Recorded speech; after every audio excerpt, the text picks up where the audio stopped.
Bismillahirrahmanirrahim. Assalamualaikum warahmatullahi wabarakatuh.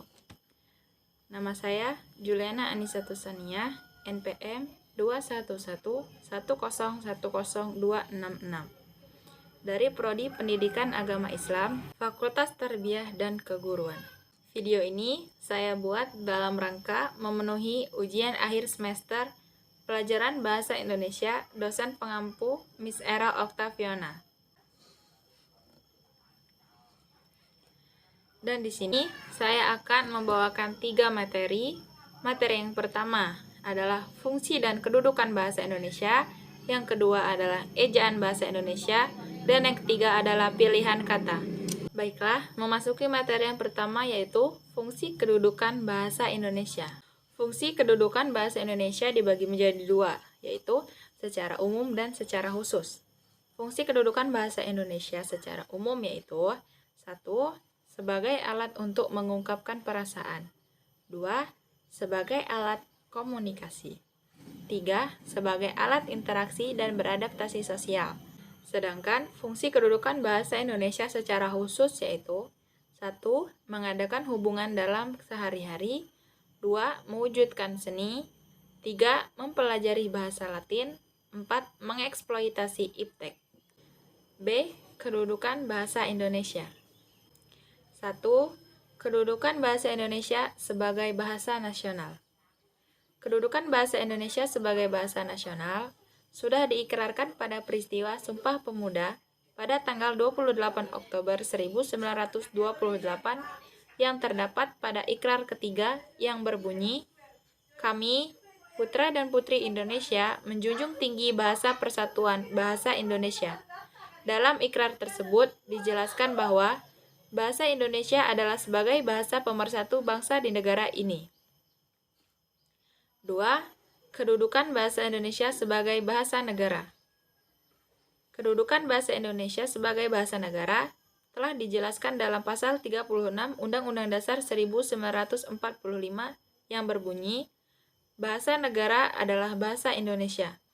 Bahasa Indonesia telah diakui sebagai bahasa negara sejak diproklamasikan kemerdekaan Indonesia, yaitu pada tanggal 17 Agustus 1945. Dan berikut adalah beberapa fungsi bahasa Indonesia sebagai bahasa negara. 1. Bahasa resmi negara. 2. Bahasa pengantar resmi di lembaga-lembaga pendidikan. 3. Bahasa resmi dalam perhubungan tingkat nasional. 4. Bahasa resmi dalam pengembangan kebudayaan dan pemanfaatan ilmu pengetahuan serta teknologi. Memasuki materi yang kedua, ejaan bahasa Indonesia. A. Pengertian dan macam-macam ejaan. Ejaan merupakan sebuah ilmu yang mempelajari bagaimana cara atau apa yang dilisankan oleh seorang ditulis dengan perantara lambang-lambang atau gambar-gambar.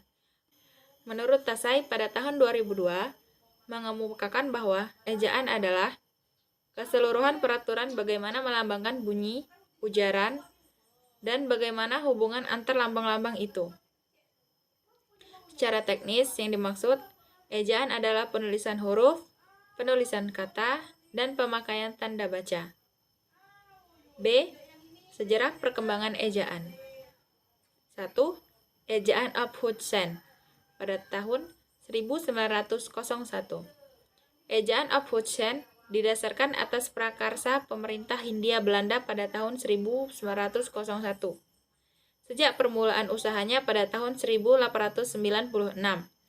Sejak tahun 1901 itulah baru timbul keseragaman ejaan untuk menuliskan bahasa Melayu. Contoh, hadir sering dibaca hatlir, karena kadang-kadang ditulis hatlir. Hasil sering dibaca hatsil, karena kadang-kadang ditulis hatsil. B. Ejaan Suwandi atau ejaan Republik pada tahun 1947. Ejaan Republik adalah ejaan ketentuan dalam bahasa Indonesia yang berlaku sejak 17 Maret 1947. Ejaan ini kemudian juga disebut dengan nama ejaan Suwandi. Ejaan ini mengganti ejaan sebelumnya, yaitu ejaan Van op Hudson yang mulai berlaku sejak tahun 1901. Perbedaan-perbedaan antara ejaan ini dengan ejaan Van Ophuijsen adalah 1. Huruf EO menjadi U, seperti pada Goeroe menjadi guru. Kedua, kata ulang boleh ditulis dengan angka 2, seperti ubur-ubur, bermain-main, ke barat-baratan. C. Ejaan pembaharuan atau ejaan Prijono Katopo. Ejaan pembaharuan merupakan penyempurnaan dari ejaan republik, karena ejaan tersebut terdapat unsur-unsur yang kurang dapat dipertanggungjawabkan. Konsep ejaan pembaharuan yang menarik ialah disederhanakannya huruf-huruf yang berupa gabungan konsonan dengan huruf-huruf tunggal. Contohnya adalah 1. Gabungan konsonan DJ dirubah menjadi J. 2. Gabungan konsonan TJ dirubah menjadi TS. 3. Gabungan konsonan eng dirubah menjadi N. D. Ejaan Melindo. Melindo ialah akronim dari Melayu Indonesia. Ejaan Melindo disusun oleh Slamet Muljana dari Indonesia dan Syed Nasir bin Ismail dari Malaysia pada tahun 1959. Awalnya, ejaan Melindo dimaksudkan untuk menyamakan ejaan yang dipakai di kedua negara tersebut.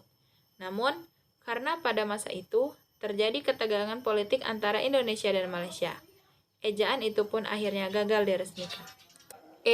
Ejaan Baru Bahasa Indonesia atau LBK, Lembaga Bahasa dan Kesusastraan. Ejaan Baru Bahasa Indonesia merupakan hasil dari usaha pembaharuan yang berdasarkan pada dasar pemikiran.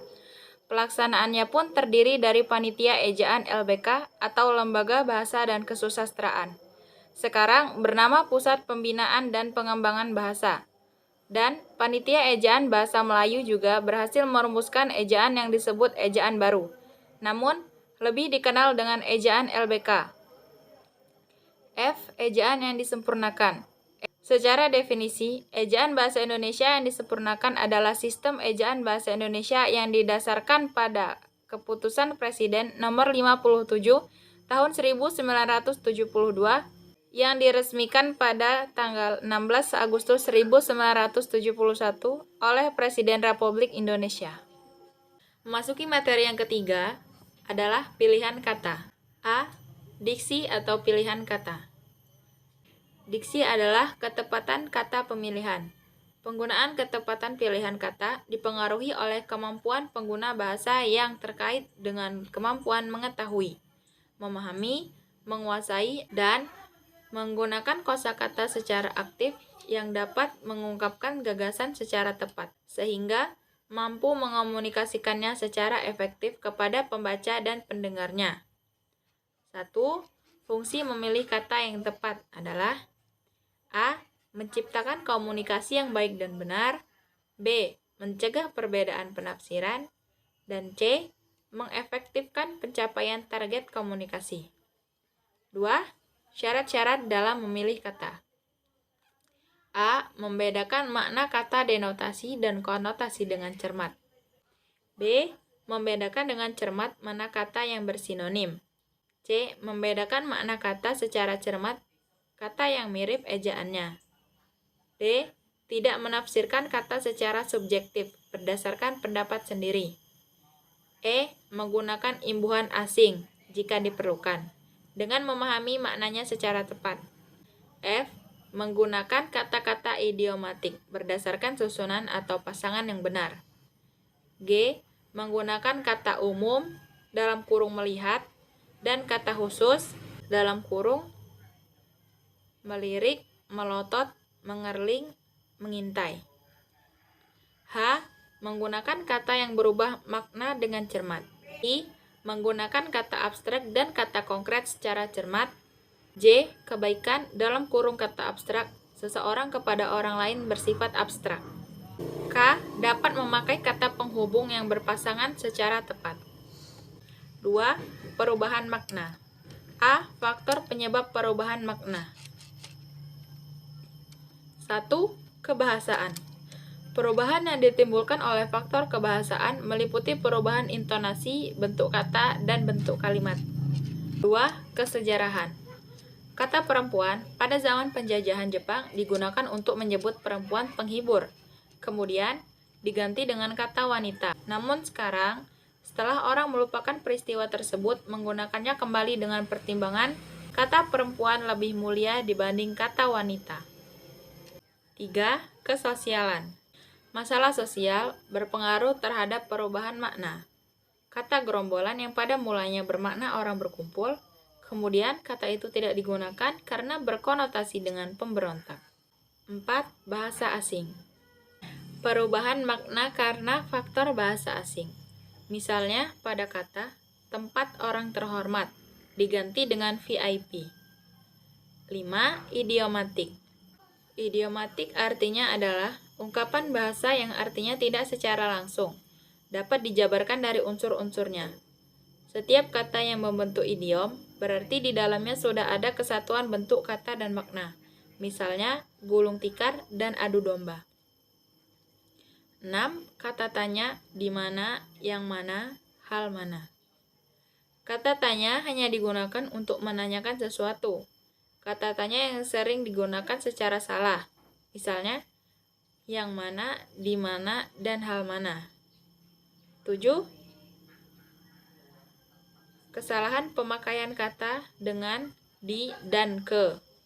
Kata di dan ke harus diikuti oleh tempat, arah, dan waktu. Sedangkan kata kepada harus diikuti oleh nama atau jabatan atau kata ganti orang. 8. Homonim, homofon, dan homograf. Homofon dapat diartikan sama nama, sama bunyi, tetapi berbeda makna. Contoh, syah raja, syah kepala, atau pemimpin. Homofon mempunyai pengertian sama bunyi, berbeda tulisan, dan berbeda makna. Contoh, sanksi adalah sanksi adalah hukuman, syarat adalah ketentuan, dan syarat adalah penuh. Homograf ditandai oleh kesamaan tulisan, berbeda bunyi, dan berbeda makna. Contoh, ia makan apel, yang artinya buah, sesudah apel, yang artinya upacara. 3. Kalimat efektif.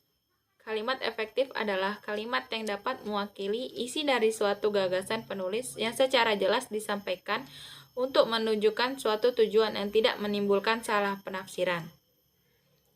A. Ciri kalimat efektif. 1. Singkat. Hanya menggunakan unsur yang diperlukan saja. 2. Padat. Mengandung makna dengan informasi, tidak ada pengulangan pengungkapan. 3. Jelas. Kejelasan struktur kalimat dan makna logis yang terkandung di dalamnya. 4. Lengkap.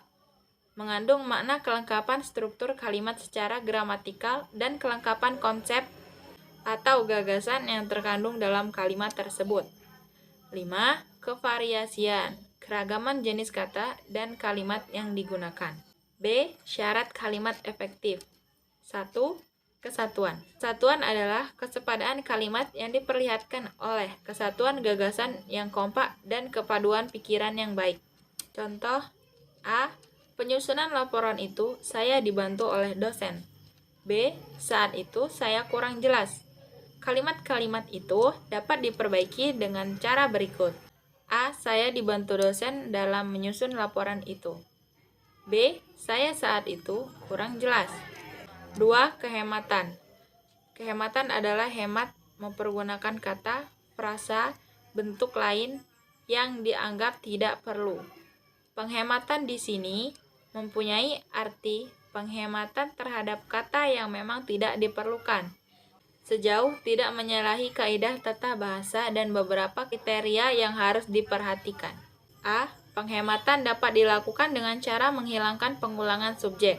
Contoh, karena ia tidak diundang, dia tidak datang ke tempat itu. Perbaikannya adalah, dia tidak datang ke tempat itu karena tidak diundang. B. Penghematan dapat dilakukan dengan cara menghindarkan pemakaian superordinat pada hipomini kata. Contoh, kata merah sudah mencakup kata warna. C. Penghematan dapat dilakukan dengan cara menghindarkan kesinoniman dalam satu kalimat. Contoh, bentuk baku. Para tamu, beberapa orang. Bentuk tidak baku, para tamu-tamu, beberapa orang-orang. 3. Kecermatan. Cermat adalah bahwa kalimat itu tidak menimbulkan pengertian ganda dan tepat dalam pilihan. Contohnya, mahasiswa perguruan tinggi yang terkenal itu menerima hadiah. 4. Kepaduan. Kepaduan ialah kesatuan pernyataan dalam kalimat sehingga informasi yang disampaikannya tidak ambigu. 5. Kelogisan. Kelogisan ialah bahwa ide kalimat itu dapat diterima oleh akal dan sesuai dengan ejaan yang berlaku. 6. Kevariasian. Kevariasian bentuk kalimat digunakan agar kalimat tersebut tidak kaku. Baiklah, mungkin itu saja yang dapat saya sampaikan. Lebih dan kurangnya saya minta maaf. Wabillahi taufiq wal hidayah. Wassalamualaikum warahmatullahi wabarakatuh.